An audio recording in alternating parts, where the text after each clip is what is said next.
What's going on, everybody? My name is Rayhan, aka Courageous CPA.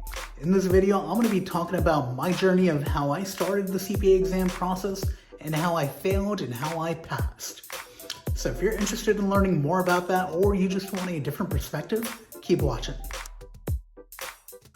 So I began my journey in 2018, May of 2018, right when I finished up my audit internship and got a full-time offer from a CPA firm in their tax department.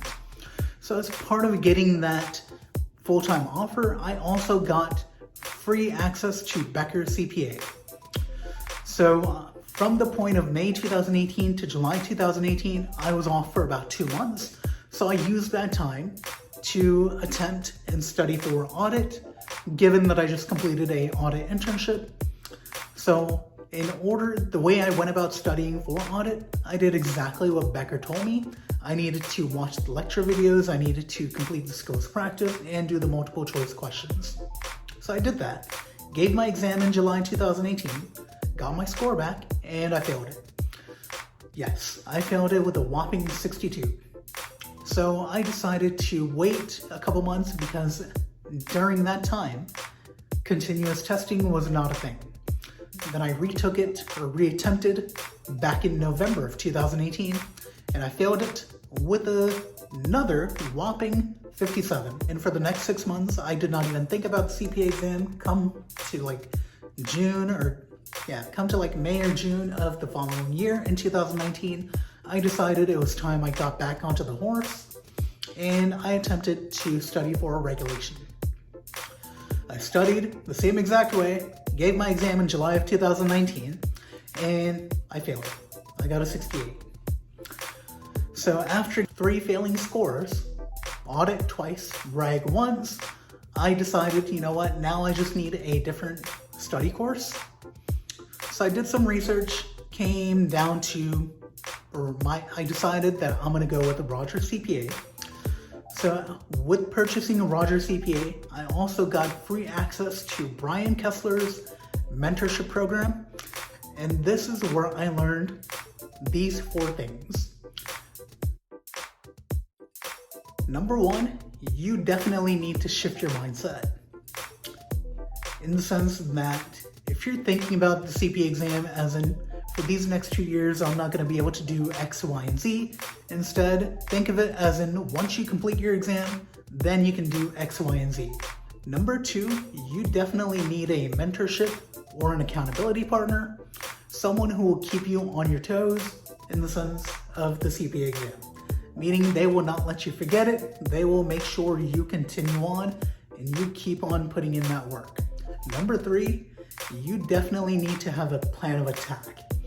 When I say a plan of attack, you want to know which sections you're going to take. Step number 4, you need to study effectively. And when I say that, I mean you should not be studying based on a number of hours. Instead, you should be studying based on how many things you want to complete each time you study. Number 1, you need to have a mentality shift. Number 2, you need to have a mentorship or an accountability partner. Number 3, you need to have a plan of attack. And number 4, you need to study effectively. So after I incorporated these 4 things, along with using Rogers CPA, I took my first exam using Rogers CPA back in August of 2020 when I took BEC, and I passed. I had 18 months from August 2020 to pass FAR, Reg, and Audit. So after I passed BEC, I decided I'm gonna attempt FAR. So I studied for FAR from September of 2020 through December of 2020. I studied for FAR, and I gave FAR on December 31st, 2020. Got my score back, and I passed with a 81. After I passed FAR, I decided to give audit another try. So I studied for audit from January all the way through March, and I gave it again in March of 2021, and I got a 75, exactly on the dot. So now I've passed 3 exams. So I studied for regulation the same way Brian had taught us throughout his mentorship course. And then I gave regulation back in May of 2021. I took the exam and I passed. So So now that I've passed all 4 of my exams, I put up a LinkedIn post.